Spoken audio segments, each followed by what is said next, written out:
Dear students, I'm Kritika, Faculty of History at Shubhra Ranjan IAS. Now it's time for prelims. Generally, the fear is about the subject called history.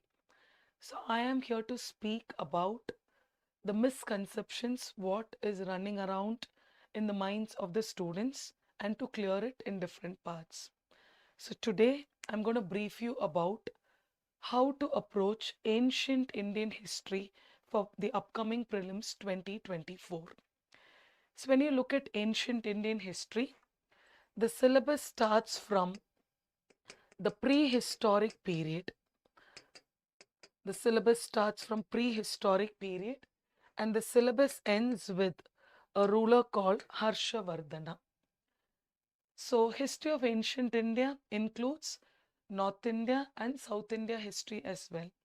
So, the first one, what I suggest is first learn the topics in detail. Topics I mean here is learn all the chapters in chronology. Say, for example, the first chapter is the Paleolithic age, followed by the Mesolithic age, followed by Neolithic age, and then the Chalcolithic age. So, this falls under the topic called the prehistoric period. Then the second one, we have the great Indus Valley civilization, followed by the Vedic age. Then once the Vedic age is over, we follow with the Mahajanapatas. Mahajanapatas, parallelly we have the rise of Buddhism and Jainism. Then we move on with the Mauryan Empire. Then we move on with the post-Mauryas. Then the Guptas. Then comes the last topic, Harsha. So here I've briefed you about the North Indian history. So the first concept is thorough all the topics here. First know what's the topic and learn the brackets. Let's take an example.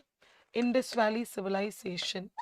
It emerged around 2500 BC. The civilization came to an end in 1900 BC. So then it came to a decline in 1600 BC. So what is the year of Buddha? When was Buddha born? When did Mahavir attain Mahakaivalya? When did Ashoka become the ruler? What is the year of the first Jain council? What is the period of Samudragupta? When did Harsha become the ruler? So here in all of them, the years are important. Not all years are important, but some years are important. The first part is you need to know the topics with the chapter, and the second part is understand the chronology.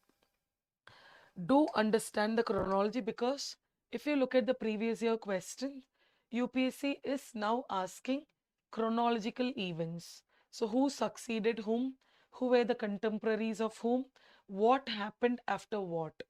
So when you are able to understand the chronology, the history becomes easier. So the first one, learn the topics in order. The second one, connect the dots with chronology.